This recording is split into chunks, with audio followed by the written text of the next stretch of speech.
Welcome back to the Vital Signpost. You know, as nurses and nursing students, sometimes we need to just take a deep dive into the nitty-gritty of a topic. And today's no different. We're taking a deep dive into something you encounter pretty frequently, the female reproductive system. And we're going to be focusing on the medications used to treat conditions related to the female reproductive system. It can be a complex area. It can be a complex area, but it's also fascinating and incredibly important for providing informed and compassionate care to our patients. So let's lay out what we're going to cover today.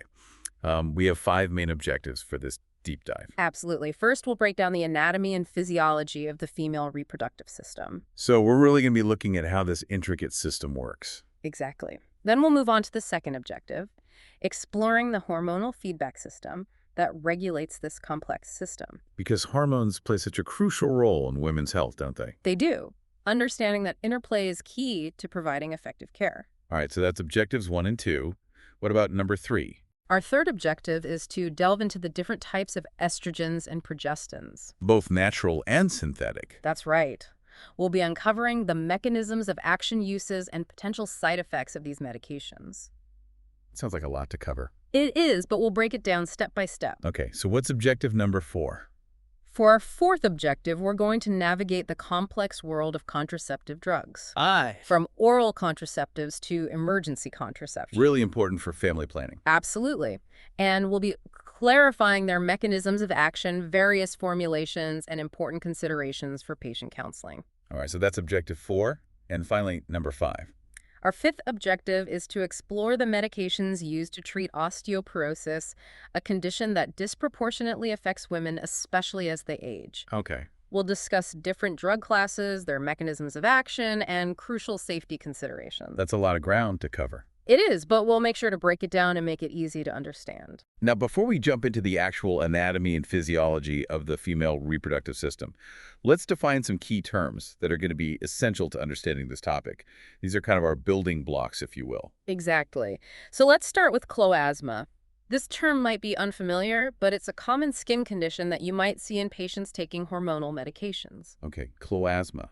What is it exactly? Essentially, it's hyperpigmentation triggered by hormonal changes. Okay, so it's like those brown patches that sometimes appear on the face. You got it. All right, so that's cloasma. What's our next term? Our next term is corpus luteum. Corpus luteum. Now, this is a structure that forms on the ovary after ovulation. Okay, I remember that from anatomy and physiology. It plays a vital role in secreting progesterone, a hormone that's essential for preparing the body for pregnancy. Okay, so corpus luteum, progesterone, pregnancy. Got it. Our next term is endocrine glands. Endocrine glands. Those are all over the body, right? You're right. These glands release hormones directly into the bloodstream. Okay, so they're kind of like the body's internal messaging system. Exactly. All right, so that's endocrine glands. Now we have estrogens. Estrogens. I'm sure you're very familiar with this term. I've heard of it. These are a class of hormones that are responsible for a wide range of functions. Okay, such as? Well, they contribute to the development of female sex characteristics, and they also help regulate the menstrual cycle. Okay, so estrogen's very important in women's health. Absolutely. Now let's move on to hormone replacement therapy, often abbreviated as HRT. Okay, HRT. I know a lot of women going through menopause are on that. You're right. It's a common treatment for menopausal symptoms. It involves supplementing the body with hormones, typically estrogen, to alleviate those uncomfortable side effects. Okay, so HRT menopause, got it. Our next term is implantation. Implantation. Now that sounds familiar. This is the process where a fertilized egg attaches to the lining of the uterus. Ah, okay, so that's the very beginning of a pregnancy. Yeah. Okay, so implantation pregnancy. Our next term is menarche. Menarche. This simply refers to the first menstrual period a young woman experiences. Oh, okay. So it's a pretty significant milestone, isn't it? It is. It marks the start of her reproductive years. Okay, so menarche first period. Now, on the other end of the spectrum, we have menopause. Menopause. The natural cessation of menstrual cycles. Okay. Typically occurs between the ages of 45 and 55. And it signals the end of a woman's reproductive capacity. That's right. Okay, so menopause, end of menstruation. Next, we have menses, Menses. the medical term for the monthly menstrual flow. Okay. Now, for our next term, we have the menstrual cycle. Menstrual cycle. This encompasses all the intricate hormonal changes and processes that occur throughout the month. And it all culminates in menstruation. Exactly. Okay, so menstrual cycle, all those hormonal ups and downs. Now we have osteoporosis, Osteoporosis. a condition that weakens bones, making them more prone to fractures. Right. And it's especially prevalent in postmenopausal women, isn't it? It is due to those hormonal changes we were talking about earlier. Okay, so osteoporosis, weak bones. Got it. Our next term is ova. Ova, also known as eggs. That's right. These are the female reproductive cells. And they're produced in the ovaries. Exactly. Essential for reproduction. Okay, so ova, eggs, ovaries. Now let's talk about the ovaries themselves. Okay, the ovaries. The paired female reproductive glands. They produce and release hormones like estrogen and progesterone. Right, and they house the ova. Exactly. Okay, ovaries, hormones, eggs. Now we have ovulation. Ovulation, that's the release of a mature egg from the ovary, right? You got it. And then the egg travels down the fallopian tube where it could be fertilized. That's right. Okay, ovulation, release of the egg. Now for our next term, we have progesterone, Progesterone. a key hormone produced by the corpus luteum. Right, and it prepares the uterus for potential implantation of a fertilized egg. Exactly. So progesterone getting the uterus ready. And finally, we have progestins. Progestins. These are synthetic or natural substances that mimic the effects of progesterone. Okay, so they're like progesterone imposters. You could say that. And they're commonly used in medications like contraceptives and hormone replacement therapy. That's right. Okay, so progestins mimicking progesterone. Now that we've gone over our key terms, let's move on to the anatomy and physiology of the female reproductive system. All right, let's get into the actual structures. So we'll start with the ovaries, as we mentioned before. Okay, ovaries. They're almond-shaped glands located on either side of the uterus. Right. They produce estrogen and progesterone, We talked about that. and they house thousands of tiny sacs called follicles. Follicles. And inside these follicles are the ova, or eggs. Waiting to be released. Precisely. And from each ovary extends a fallopian tube, That's right. a pathway that guides the egg towards the uterus. And it's within this tube that fertilization can occur if an egg encounters a sperm. If fertilization does occur, the fertilized egg, now called a zygote, continues its journey to the uterus. The uterus. Where it can implant in the lining and begin to develop. Right, the uterus, often referred to as the womb.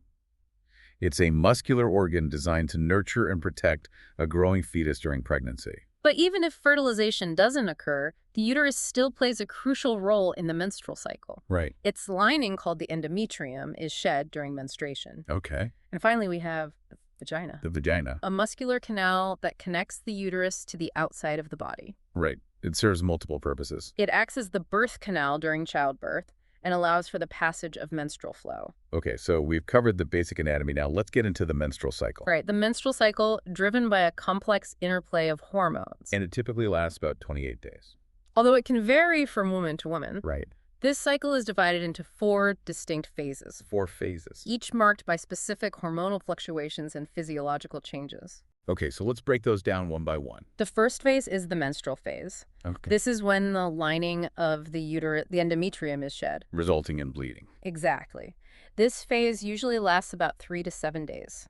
All right, so that's the menstrual phase. Next comes the follicular phase. Follicular phase. This is where the ovaries are gearing up for ovulation. Correct.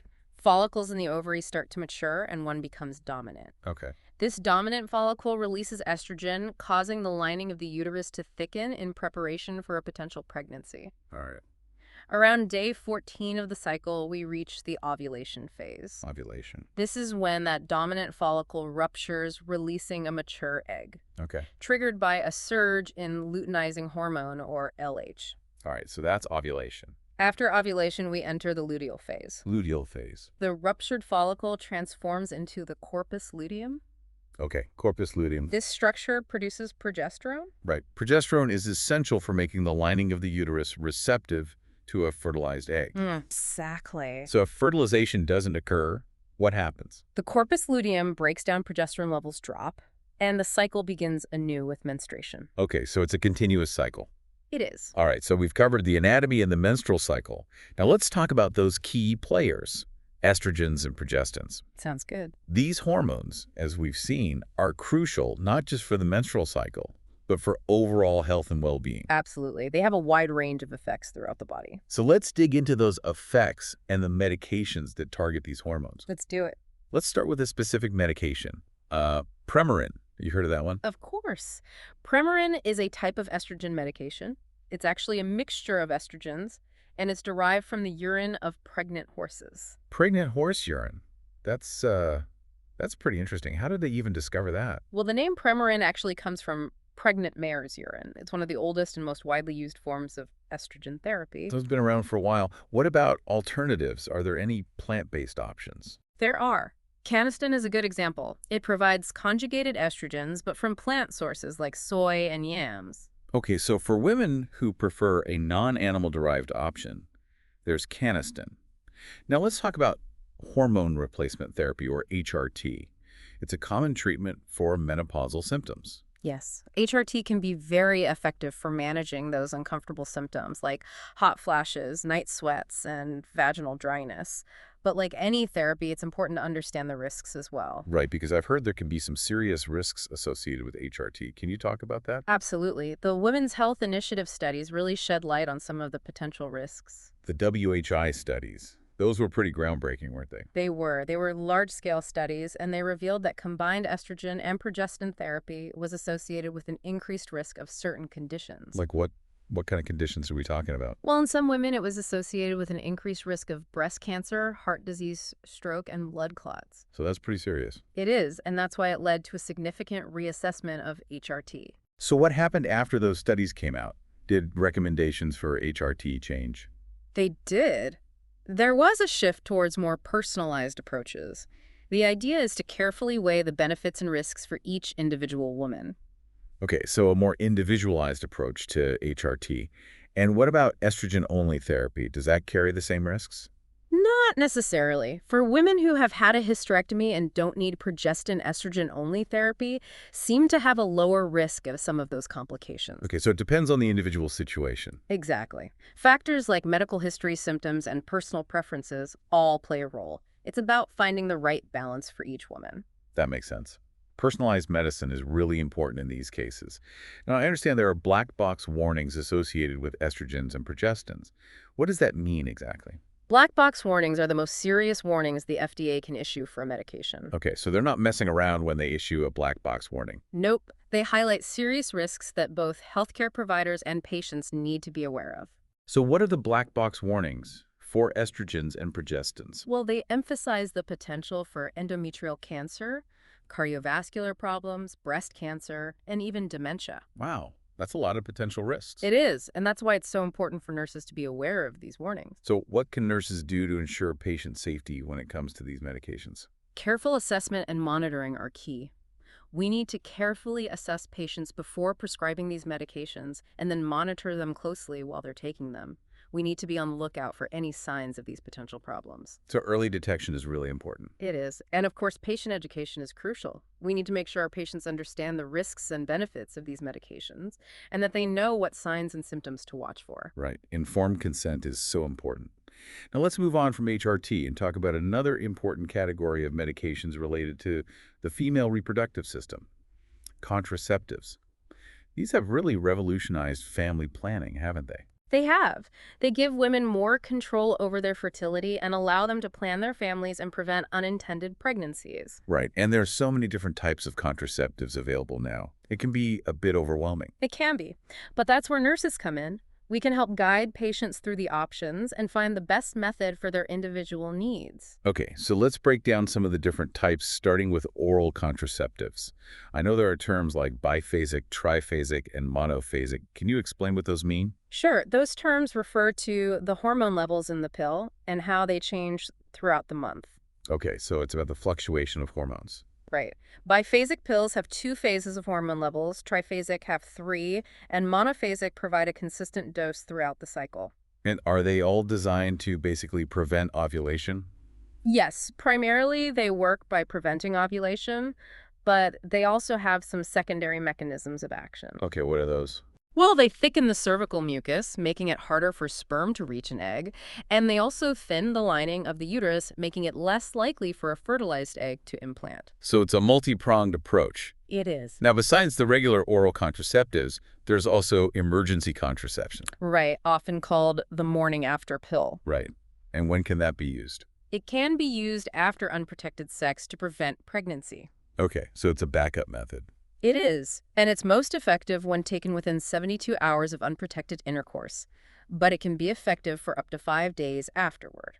It's important to emphasize that emergency contraception is not an abortion pill. You're absolutely right. It's a common misconception. Emergency contraception prevents pregnancy before it occurs, not by terminating an existing pregnancy. So it's important for women to understand that distinction. It is. Now, besides oral contraceptives and emergency contraception, what other options are out there? Well, there are injections like Depo-Provera, which offer long-acting protection. Okay, so you get one injection and you're good for a while. Right. And then there are patches that release hormones through the skin. Interesting. And what about implants? Implants are small rods inserted under the skin, Okay. and they can provide protection for up to 3 years. Wow, that's a long time. What else? There are also vaginal rings. These are flexible rings inserted into the vagina. Okay. And of course, we can't forget about barrier methods like condoms. Right, condoms are important because they also provide protection against sexually transmitted infections. Exactly. So it's really about finding the method that best fits the woman's lifestyle and preferences. Yeah. Now let's shift gears and talk about osteoporosis. This is a condition that affects many women as they get older, isn't it? It is. Osteoporosis is a condition where bones become weak and brittle. And why are women particularly vulnerable to osteoporosis? Well, estrogen plays a big role in bone health. Yeah. And as women go through menopause, their estrogen levels decline. So the declining estrogen levels contribute to bone loss. Exactly. That's why postmenopausal women are at increased risk for osteoporosis. So what can be done to prevent or treat osteoporosis? Well, there are medications that can help. One of the most common classes is bisphosphonates. Bisphosphonates. I've heard of Fosamax. Is that a bisphosphonate? It is. Fosamax, also known as alendronate, is a bisphosphonate. It's usually taken once a week. And how do bisphosphonates work? They work by slowing down the rate of bone loss. They basically help preserve bone density. Okay, so they're not building new bone, they're just slowing down the breakdown process. That's right. They bind to bone surfaces and inhibit the action of cells called osteoclasts. Osteoclasts, those are the cells that break down bone, right? Exactly. So by inhibiting those cells, bisphosphonates help to maintain bone density and reduce the risk of fractures. Okay, so it's all about slowing down the breakdown process. Yeah. Are there any special instructions patients need to follow when taking bisphosphonates? Yes, there are. Bisphosphonates can be irritating to the esophagus. Okay. So patients need to take them with a full glass of water and remain upright for at least 30 minutes after taking them. I see. So it's about making sure the medication doesn't get stuck in the esophagus and cause irritation. Exactly. So besides bisphosphonates, what other medications are used for osteoporosis? Another class is SERMs, which stands for selective estrogen receptor modulators. SERMs, okay. An example is raloxifene. It acts like estrogen on bone, which helps to preserve bone density, but it blocks estrogen's effects in other tissues like the breasts and uterus. So you get the bone benefits of estrogen without some of the other effects. That's pretty clever. It is. It can be a good option for women who can't take estrogen due to certain health conditions.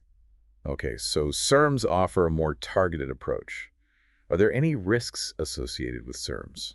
Like all medications, there are potential risks. SERMs can increase the risk of blood clots, for example. Okay, so that's something to be aware of. What other treatments are there for osteoporosis? There's calcitonin. Calcitonin. It's a naturally occurring hormone that helps regulate bone metabolism. And how is it given? It's often given as a nasal spray. Interesting. So it's not a pill. What else? There's teriparatide. Teriparatide. This one is unique because it actually stimulates bone formation. Oh, so it's actually helping to build new bone. That's right. It's a derivative of parathyroid hormone, and it's given as a daily injection. Interesting. So it's a more direct approach to building bone? It is. And finally, there's denosumab. Denosumab. It's a monoclonal antibody that works by blocking a protein involved in bone breakdown. Interesting. So it's interfering with the bone breakdown process? Yeah. And how is denosumab given? It's given as an injection, usually every 6 months. Okay. So it's not a daily medication. No, it's not. It's amazing how many different approaches there are to managing osteoporosis. It is. And it really highlights the importance of personalized medicine. Right. Finding the right treatment for each individual patient. Exactly. And it's important to remember that medications are just one part of the picture. Lifestyle factors like diet and exercise also play a big role in bone health. Absolutely. Getting enough calcium and vitamin D is crucial, and weight-bearing exercise helps to strengthen bones. Right. It's about a holistic approach. Now let's move on to another important area. Fertility. For couples who are struggling to conceive, There are medications that can help. That's right. Fertility drugs can be a powerful tool.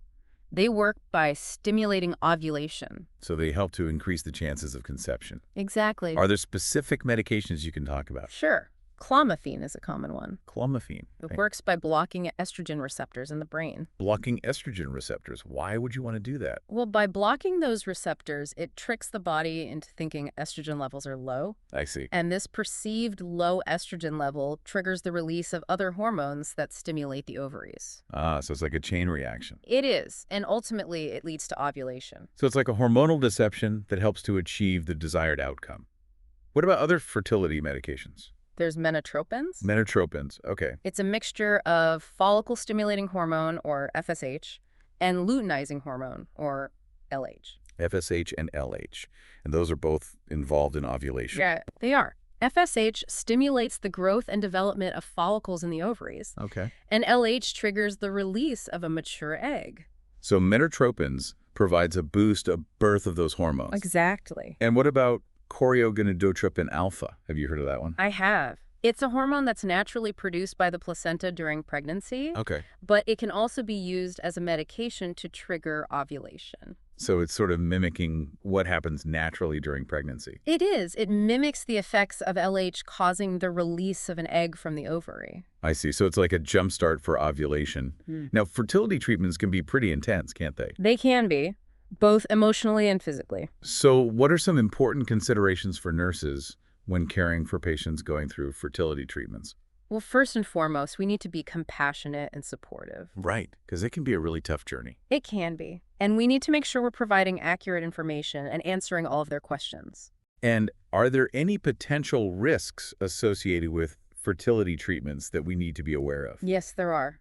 One of the biggest risks is multiple pregnancies. That makes sense since you're stimulating the ovaries to release more eggs. Exactly. And multiple pregnancies come with their own set of risks. Right, so it's important to discuss those risks with patients. Absolutely. We need to make sure they understand the potential for twins, triplets, or even higher order multiples. And of course, we need to monitor them carefully throughout the treatment process. Now let's switch gears again and talk about medications used during childbirth, specifically uterine stimulants. Okay, uterine stimulants, also known as oxytocics. They help to initiate or strengthen uterine contractions. So they're used to either start labor or to make contractions stronger. Exactly. And I know oxytocin is a key player in labor. It is. It's a hormone that's naturally involved in labor, but it's also available as a medication. Right. I've heard of Pitocin, That's right. Pitocin is a synthetic form of oxytocin. and it can be used to induce or augment labor. Exactly. It's given intravenously, and we carefully adjust the dose to achieve the desired level of contractions. Okay, so oxytocin is a powerful tool. Are there other medications that can be used to help prepare the cervix for labor? Yes, there are. Prostaglandins are another option. Prostaglandins. Okay, they're naturally occurring substances that can help ripen the cervix. So they basically help to soften and thin out the cervix. Exactly, making it more favorable for labor. And how are prostaglandins given? They can be administered vaginally or orally. So different routes of administration. And can they be used alone or in combination with other medications? They can be used alone or in conjunction with oxytocin. It really depends on the individual situation. Now, I also want to mention a medication called mifepristone. It's sometimes referred to as the abortion pill. Yes, mifepristone is a medication that's used to terminate a pregnancy. And how does it work? It's a progesterone antagonist, which means it blocks the effects of progesterone. And progesterone is essential for maintaining a pregnancy. It is. So by blocking progesterone, mifepristone essentially disrupts the pregnancy. I see. And is it used alone or in combination with other medications? It's typically used in combination with another medication called misoprostol. Okay. So mifepristone and misoprostol are used together for medication abortion. Now, besides inducing labor, uterine stimulants can also be used to manage postpartum hemorrhage. That's right. Postpartum hemorrhage is excessive bleeding after childbirth. And it can be a serious complication. It can be. So uterine stimulants are used to help control the bleeding. And how do they do that? They help the uterus to contract. Which helps to stop the bleeding. Exactly. So what medications are typically used for postpartum hemorrhage? Oxytocin is commonly used. Okay, oxytocin again. And are there any others? Methylargonavine is another one. Hellergonavine. Okay. It's an ergot alkaloid that works by increasing uterine contractions and constricting blood vessels. So it has a dual action. And how is methylgranopine given? It can be given intravenously, intramuscularly, or orally. Okay, so various routes of administration. Mm. And are there any side effects we need to be aware of with these medications? Yes, definitely. We need to monitor patients carefully when we give them uterine stimulants. Okay, so what are some potential side effects? Potential side effects include high blood pressure headache and nausea. Okay, so those are things to watch for. Absolutely. We need to be vigilant in our assessments. Hmm. Now let's talk about another potential complication of pregnancy: preterm labor. Preterm labor, that's when labor starts too early. Right. It's defined as labor that begins before 37 weeks of pregnancy. And that can be dangerous for the baby. It can be. Babies born prematurely may face various health challenges because their organs aren't fully developed. So the goal is to try to delay delivery as long as possible. Exactly, to give the baby more time to mature. And are there medications that can help with that? Yes, there are. We have medications called tocolytics. Tocolytics, okay. They work by relaxing the uterine muscles. So they're trying to stop the contractions. Exactly. What are some examples of tocolytics? Indomethacin is one. Indomethacin, okay. It's a non-steroidal anti-inflammatory drug. And how does it work as a tocolytic? It inhibits prostaglandins. And prostaglandins are involved in uterine contractions. They are. Okay, so indomethacin is blocking the prostaglandins. What other tocolytics are there? Nifedipine is another option. Ifedipine. It's a calcium channel blocker. And how does that work to stop contractions? It blocks calcium from entering the muscle cells of the uterus. I see. So it's interfering with the muscle contraction process. Are there any other tocolytics? Magnesium sulfate can also be used as a tocolytic. Ah, magnesium sulfate. We talked about that earlier in relation to postpartum hemorrhage. That's right. It has multiple uses in obstetrics. So it's a versatile medication. Yeah. Now, are tocolytics always effective in stopping preterm labor? Not always. And they can have potential side effects. For both the mother and the baby. Yes, so careful monitoring is essential. Right. We need to weigh the risks and benefits carefully. Now that we've covered a lot of ground, let's do a quick recap of some of the key points about medications used in women's health. Sure, let's review some of the most important takeaways. Estrogens are essential hormones produced primarily by the ovaries. Right. And we talked about the three main estrogens. Estradiol, estrone, and estriol. And estradiol is the most potent of the three. That's right. It's responsible for most of estrogen's physiological effects. So estrogens play a big role in sexual development, bone health, cholesterol levels, and mood. They do. And when estrogen levels decline during menopause, it can lead to various symptoms. Like hot flashes, night sweats, vaginal dryness, mood changes. Exactly. And that's where hormone replacement therapy, or HRT, comes in. But as we discussed, HRT is not without risks. Right. The decision to use HRT needs to be made on an individual basis, considering the woman's medical history, risk factors, and preferences. So personalized medicine is key. Absolutely. Now let's move on to progestins. These are synthetic or natural substances that have effects similar to progesterone. Okay, progestins mimicking progesterone. Exactly. They're used in a variety of medications, including contraceptives, HRT, and treatments for menstrual disorders. Right. And like estrogens, progestins can also have potential side effects, so it's important to monitor patients closely. Absolutely. Now let's talk about oral contraceptives, often referred to as the pill. They're one of the most effective forms of reversible contraception available. Right. And they work primarily by preventing ovulation. That's right. But they also thicken cervical mucus and thin the lining of the uterus. It's a multifaceted approach. And there are various types of oral contraceptives available: monophasic, biphasic, and triphasic. Exactly. And it's important to choose the right type based on the woman's individual needs and medical history. Right. And we always need to be mindful of potential drug interactions. Absolutely. Now let's recap what we learned about osteoporosis. Okay. Osteoporosis. It's a condition characterized by decreased bone density. Making bones weak and brittle. Right. And it's a major public health concern, especially for postmenopausal women. And while there's no cure for osteoporosis, there are medications that can help. Like bisphosphonates. Right. Bisphosphonates help to slow bone loss. And SERMs act like estrogen on bone to help preserve bone density. And then there are other medications like calcitonin teriparatide and denosumab. each with its own mechanism of action. And we can't forget about lifestyle modifications. Right, things like diet, exercise, and avoiding smoking and excessive alcohol can make a big difference. Now let's touch on fertility again. Okay, fertility. It's a complex issue, but for some couples, medications can help. Right. Medications like clomiphene menotropins and gonadotropin alpha can be used to stimulate ovulation. Exactly.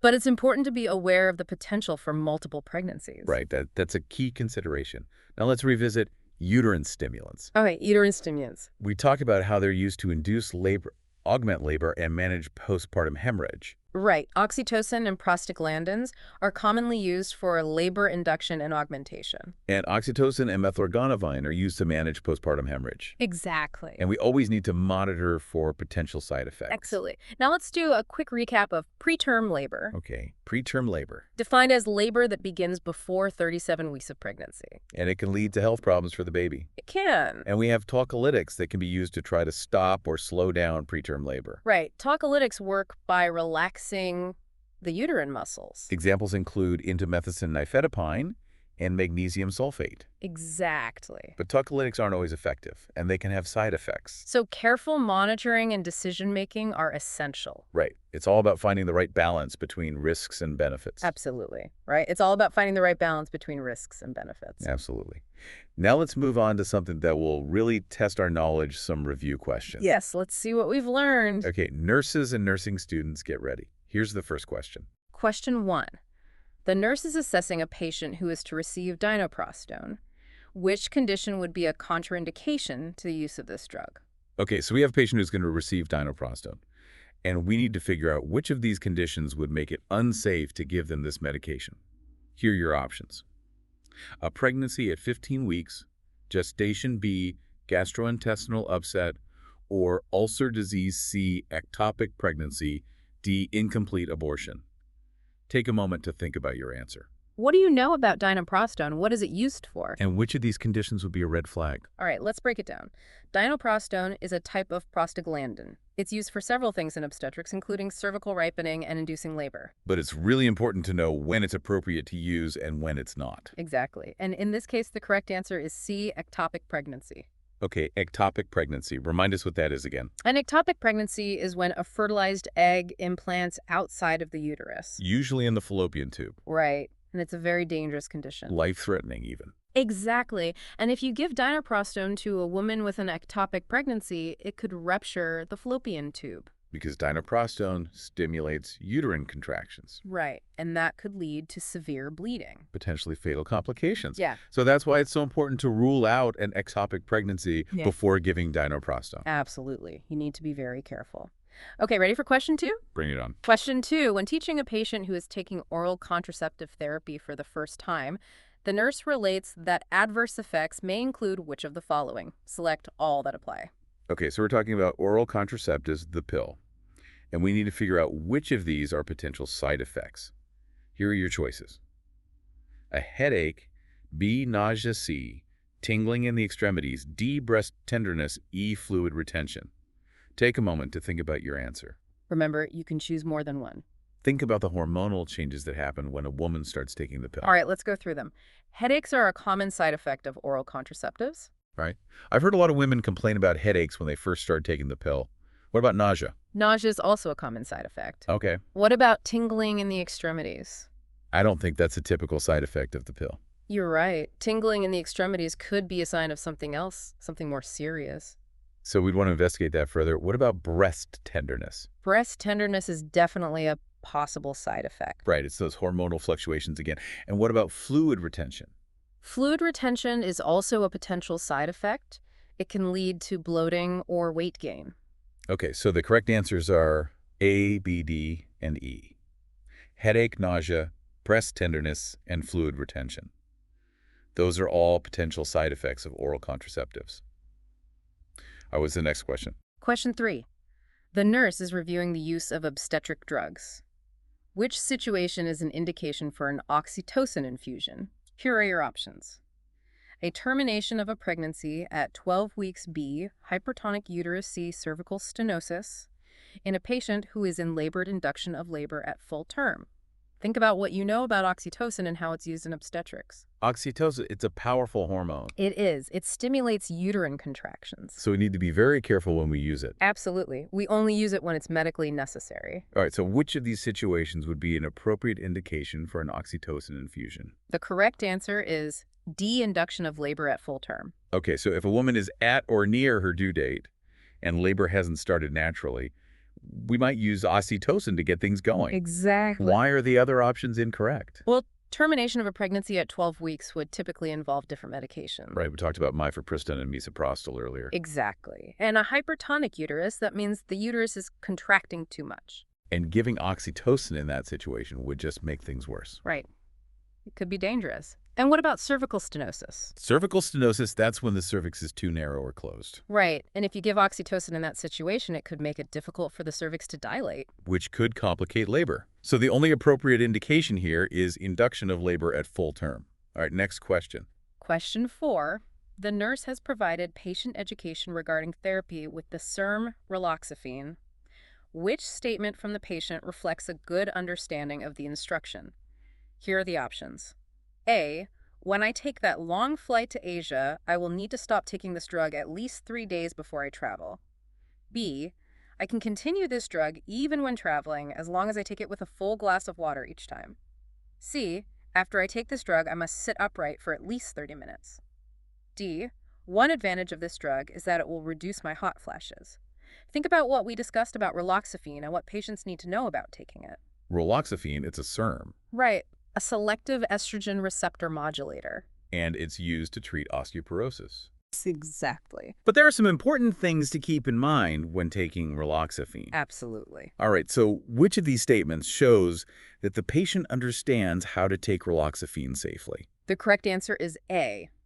When I take that long flight to Asia, I will need to stop taking this drug at least 3 days before I travel. Okay, so that's about travel. Why is that important? Because raloxifene increases the risk of blood clots. Ah, and sitting on a long flight can also increase the risk of blood clots. Exactly. So it's recommended to stop taking raloxifene for a few days before and after prolonged travel. Okay, that makes sense. Now, why are the other options incorrect? Well, option B talks about taking the medication with a full glass of water. Right, that's important for some medications like bisphosphonates. But it doesn't address the blood clot risk associated with raloxifene. And option C talks about sitting upright for 30 minutes after taking the medication. Again, that's important for bisphosphonates to prevent esophageal irritation. But it's not a concern with raloxifene. And option D is just plain wrong. Right, raloxifene doesn't reduce hot flashes. It can actually make them worse. Exactly. So it's really important for nurses to make sure their patients understand the specific instructions for each medication. Absolutely. Okay, on to the next question. Question 5. The nurse is discussing therapy with clomiphene with a husband and wife who are considering trying this drug as part of treatment for infertility. It is important that they be informed of which possible effect of this drug. Okay, so we have a couple who's thinking about using clomiphene to help them get pregnant. And we need to make sure they're aware of a potential side effect. Here are your options. A, increased menstrual flow. B, increased menstrual cramping. C, multiple pregnancy, twins or more. D, sedation.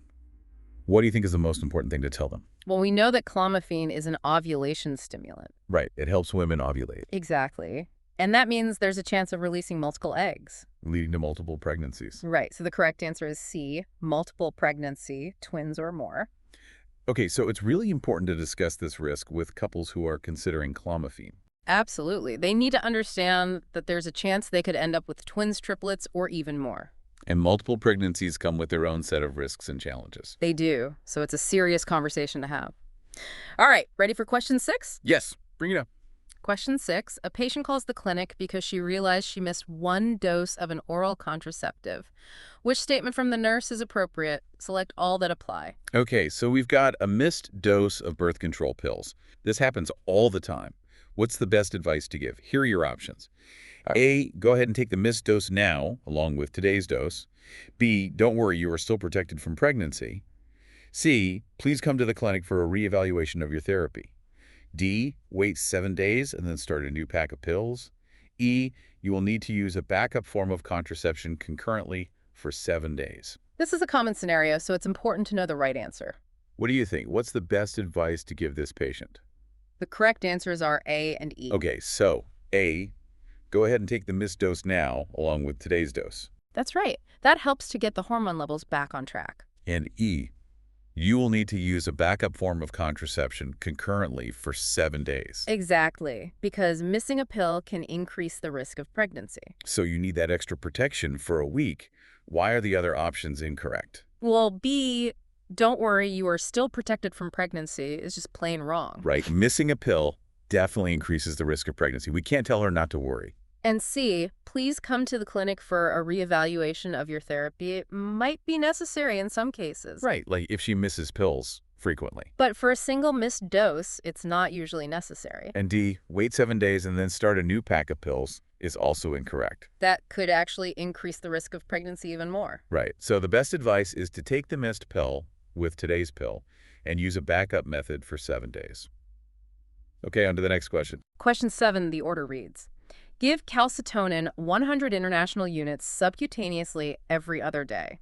The medication is available in a vial that contains 200 international units per milliliter. How many milliliters will the nurse draw up in the syringe for this dose? Okay, a dosage calculation question.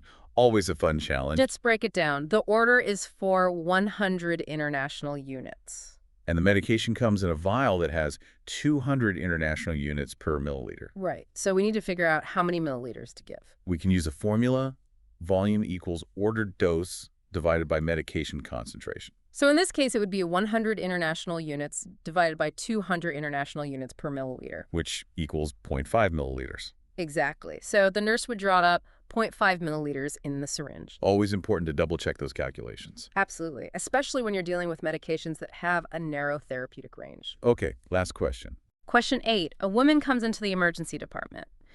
She says that she is pregnant and that she is having contractions every 3 minutes, but she is not due yet. She is very upset. While assessing her vital signs and fetal heart tones, what is the most important question the nurse must ask the patient? Here are your options. Hey. What were you doing when the contractions started? B, are you pre-registered at this hospital to give birth? C, how many weeks have you been pregnant? D, have you felt the baby move today? Okay, so we've got a pregnant woman in the ER having contractions. What's the most important thing to find out? We need to know how far along she is in her pregnancy. Right. Is she full term or is she preterm? Exactly. So the most important question is C, how many weeks have you been pregnant? Okay, because if she's less than 37 weeks, that means she's preterm, And those contractions could mean she's going into preterm labor. which is a serious situation. Absolutely. The other questions are important too, but they're not as urgent. Right. Finding out what she was doing when the contractions started might give us some clues. But it doesn't change the fact that we need to know how far along she is. And whether she's pre-registered at the hospital, that's a logistical detail we can worry about later. Exactly. And while it's good to know she's felt the baby move today, it's not the most pressing concern in this moment. Priority is to assess her gestational age and rule out preterm labor. Absolutely. And that brings us to the end of our review questions. Wow, we covered a lot of ground today. We did. We talked about the anatomy and physiology of the female reproductive system, the menstrual cycle, estrogens and progestins, contraceptives, osteoporosis, fertility drugs, uterine stimulants, preterm labor, and more. It's a complex area of healthcare, but it's also incredibly important for nurses to understand. It is. We need to be knowledgeable about these medications and the conditions they treat so we can provide safe and effective care to our patients. And as always, patient education is key. Absolutely. We need to make sure our patients understand their medications and their potential side effects. And that they know when to seek medical attention. Exactly. Informed consent and shared decision-making are essential. So we encourage you to continue learning and exploring this fascinating area of women's health. And don't hesitate to ask questions. The more you know, the better equipped you'll be to care for your patients. Thank you for joining us on this deep dive into the world of medications related to the female reproductive system. We hope you found it informative and engaging. Stay tuned for more deep dives into essential topics in nursing.